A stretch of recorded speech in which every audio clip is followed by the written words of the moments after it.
What's up everyone, Eric McIntyre here, aka Rad Dad Bod. You're watching Rad Dad Bod TV where we review running shoes, and today we're going to be talking about 3 brands in particular that I saw at the running event a couple of weeks ago. You may notice some timestamps below. Feel free to click around and find whatever you're looking for, but if you do so, I would sure appreciate it if you dropped a like or a comment, or come back when you get a second and watch the full video, as all those things help out a lot as I continue to grow this channel. Now with that out of the way, let's start with our first brand, Hoka.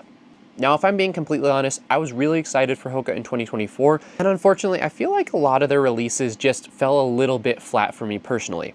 My favorite shoe from them this year was probably the Mach 6, and I do think that that is a top tier either daily trainer or lightweight daily trainer depending on the person. However, the shoe that I was most excited for, the Cielo X1, just ended up being a little too heavy. I actually liked the shoe quite a bit, just it didn't feel like a race shoe for me at the end of the day.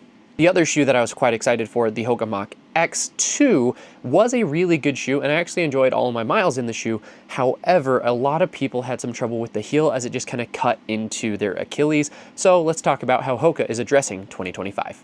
First up, the Hoka Cielo X1 2.0. Yes, that is the name, I know. Now this is pretty much a total overhaul on the Cielo X1 from 2024. Not only do we have a brand new upper, so we don't get kind of that booty or sock-like upper this time. Instead, we get a more traditional race upper with a more structured heel. The other big thing that Hoka did with this shoe is they drastically cut down the weight.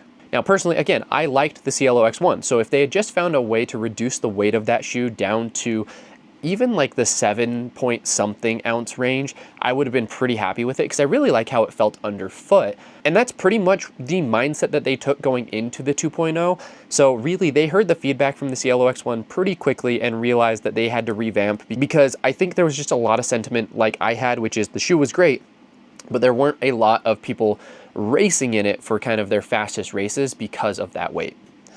So I don't have the final stats on hand. I should hopefully get those later, but from what I remember, in a men's size 10, the shoe comes in just over 7 ounces, which means in a size 9, which is the typical kind of baseline size for most brands. So when they list the weight of a shoe on the website, it's typically in a men's size 9, at least on the men's side. It probably is coming in just around 7 or just under 7, which is a very light shoe, so I'm super pumped about it.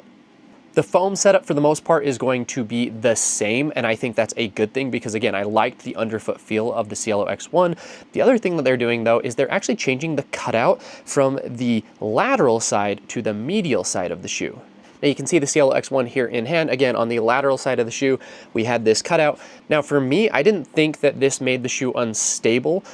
Some people did, though. There was some feedback that that made the shoe a little bit unstable.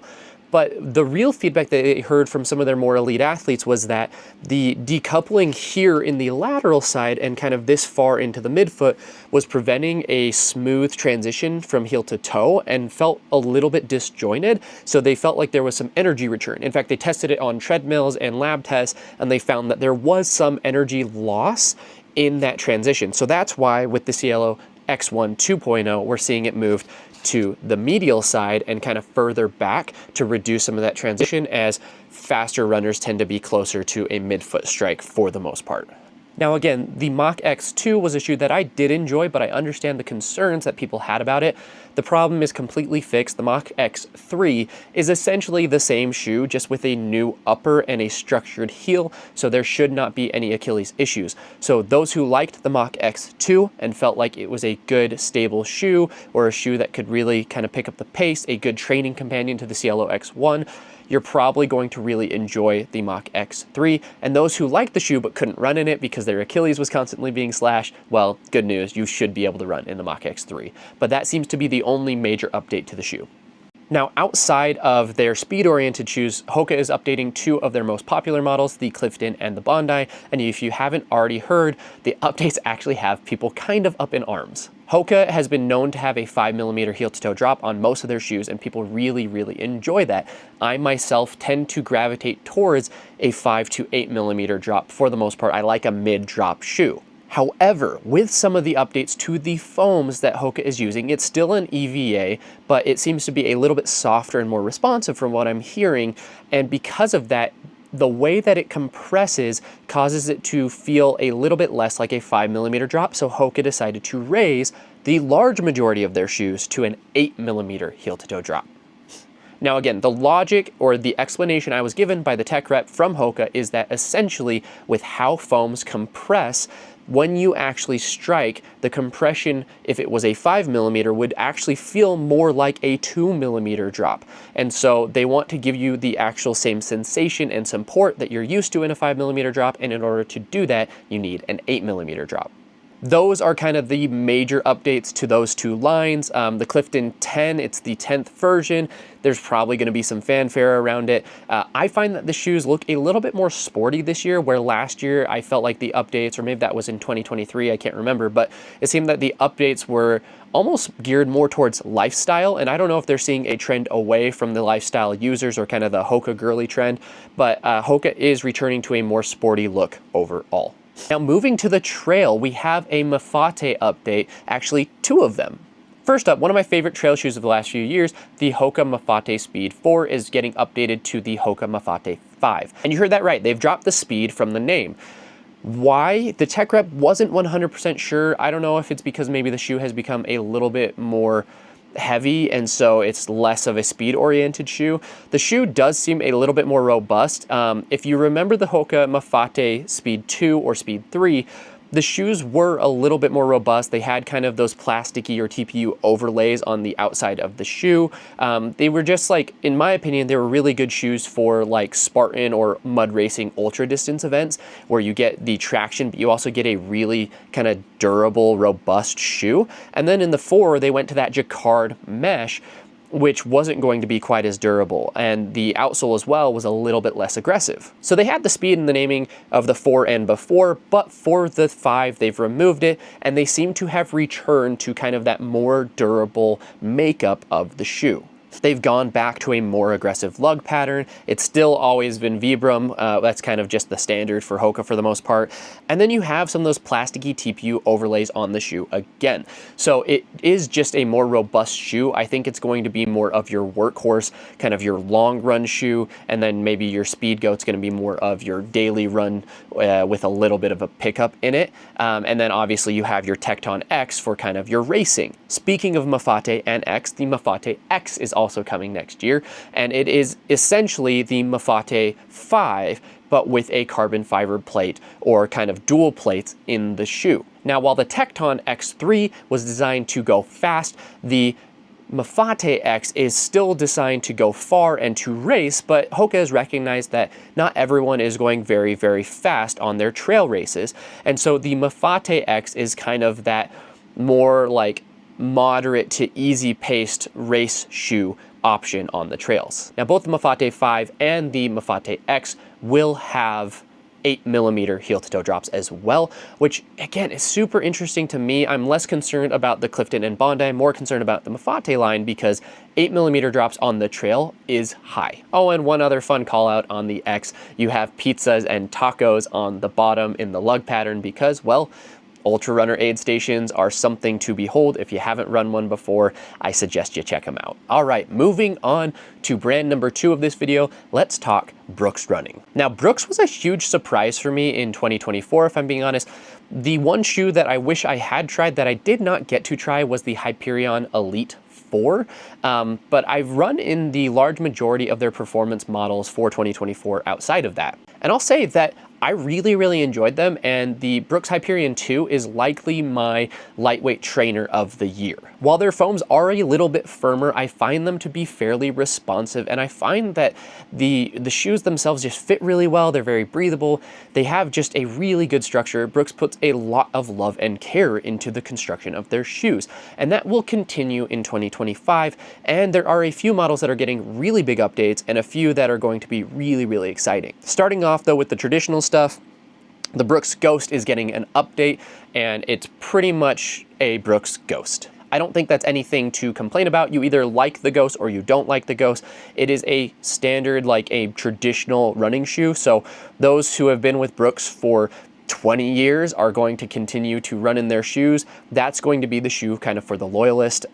Just not a lot to talk about in terms of that update. The foam probably gets a little bit softer. The drop stays as a 12mm heel to toe drop. Now within that traditional space though, we are getting some innovation in the Brooks glycerin. So this right here is the Brooks Glycerin 22, and the biggest thing that you'll notice is that the foam is now the DNA tuned foam that is in the Glycerin Max. Now, DNA tuned foam is a foam that has dual densities, so you can actually see the yellow foam inside the shoe, and that's going to be a slightly firmer or slightly more dense, more responsive foam versus this white kind of outer layer and casing is going to be a softer overall foam. So I haven't had a chance to actually run in these shoes yet. I've just walked around in them, but they should be a little bit more responsive and just a lot more comfortable overall than the 21s from last year. Outside of that though, you still have a 10mm heel to toe drop, so it's still going to be a high drop shoe, and then you get some nice updates like this little heel loop here with a nice kind of structured and cushioned upper. So I think Glycerin fans are still going to like this shoe, though it's going to be significantly softer in my mind than the 21s. So if you like that slightly firmer foam, maybe you won't like this. We'll kind of have to see what the general reaction is to this shoe, but I think that more modern running fans are going to like this over past models. Now moving on, we have the Brooks Ghost Max 3. Now Brooks tends to put out a new version of almost every shoe every year. A lot of brands are moving away from that actually. They're doing kind of an every other year type update. But Brooks really has their production rolling, and they're constantly working at the next iteration before the other one has even launched a lot of the time. And the Ghost Max 3 is pretty much the same thing here. Now, in my opinion, I think it's a pretty simple update. From what I can understand, the density and feel of the foam should be the same as the 2. And if you ran in the 1 and the 2 is a lot more of a traditional max cushion shoe. You kind of get not a squishy foam, but a supportive soft foam underfoot.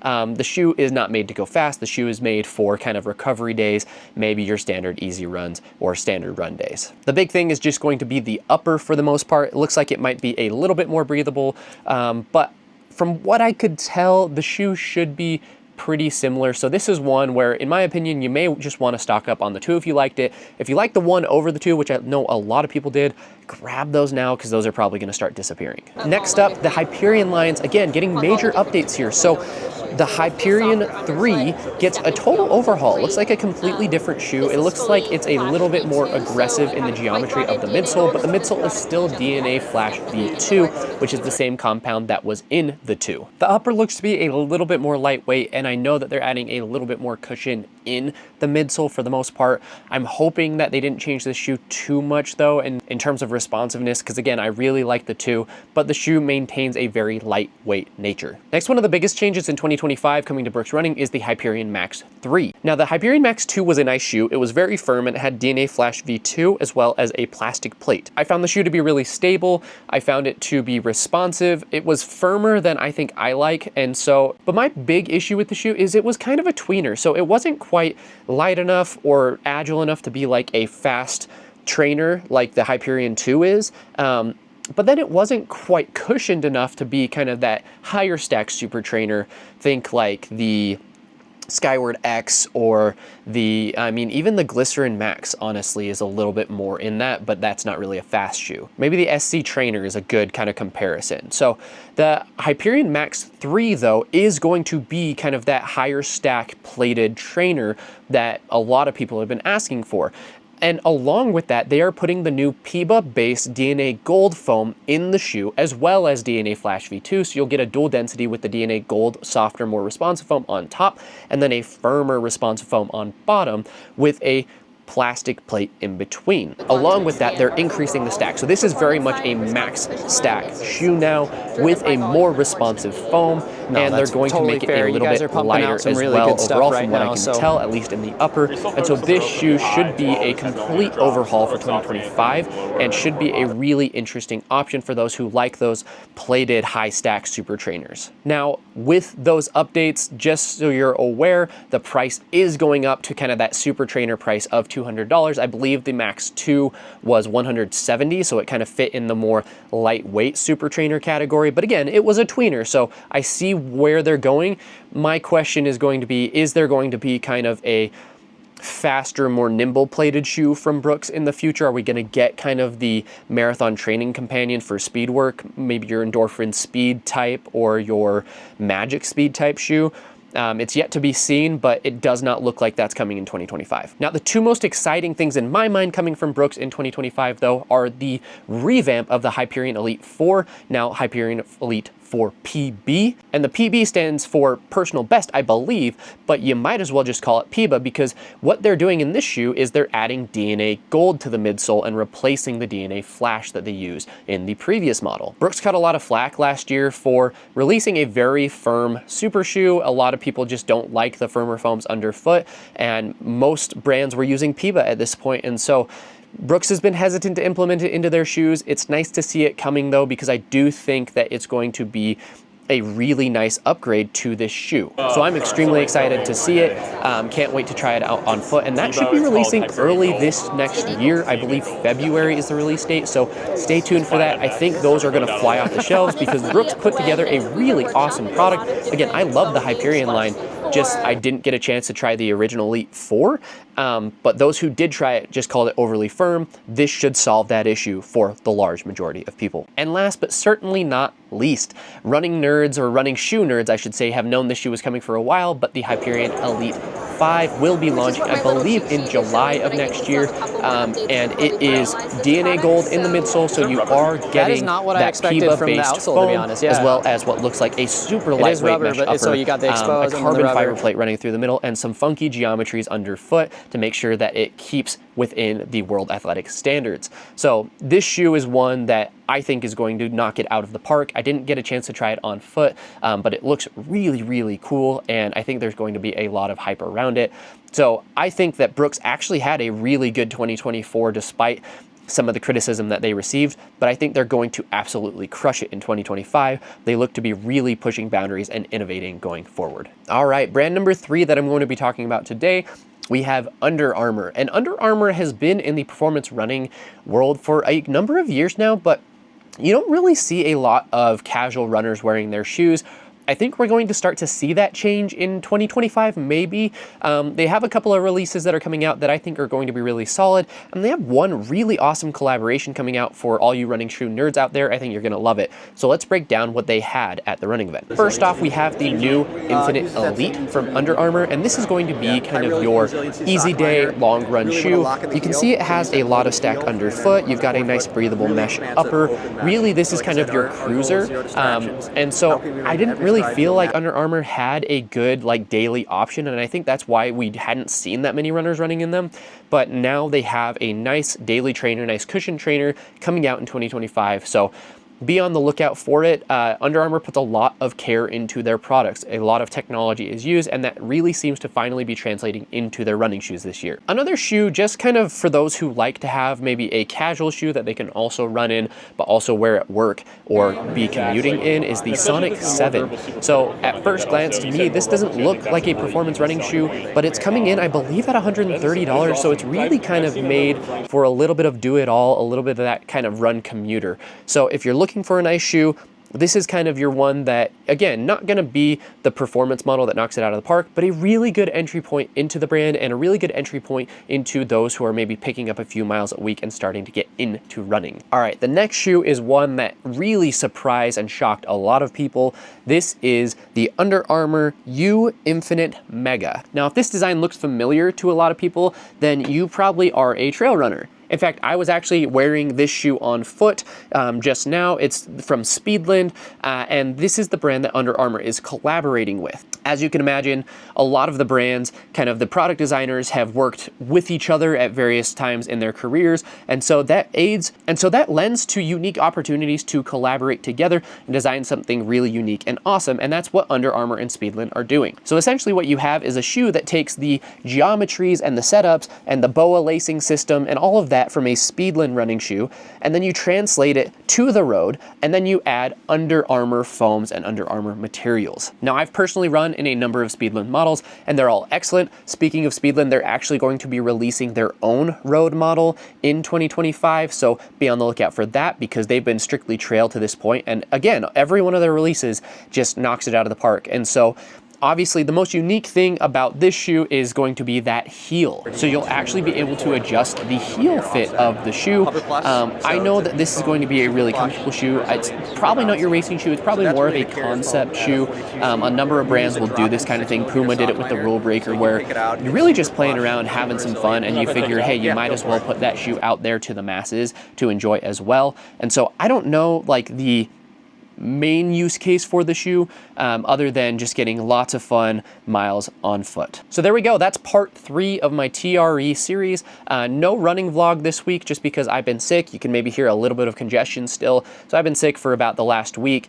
So I hope to get running again tomorrow and get back to my running vlogs as usual. But stay tuned because I'm going to be dropping part 4 of my TRE series in a few days. And in part 4, we're going to be covering Topo, Saucony, and Nike. Now, if you haven't already, please go ahead and hit that subscribe button below. If you have any questions about any of the shoes that you saw in this video, drop them in the comments below as well. And please leave a like as it goes a long way. Any engagement helps me continue to grow as a reviewer. And lastly, if you're interested in some of the other brands that I saw at the running event, go check out parts 1 and 2, where I cover a number of them. But I should say, if you're looking for Asics or New Balance, they didn't really have a lot on the display floors, so I don't have a lot to talk about from TRE, as a lot of stuff is also embargoed. But stay tuned throughout the year as we're going to be reviewing for both of those brands in 2025. And as usual, we'll end with a question, which is, which of the 3 brands that we covered today are you most excited for? Hoka, Brooks, or Under Armour? Let me know in the comments below. Thanks, everybody.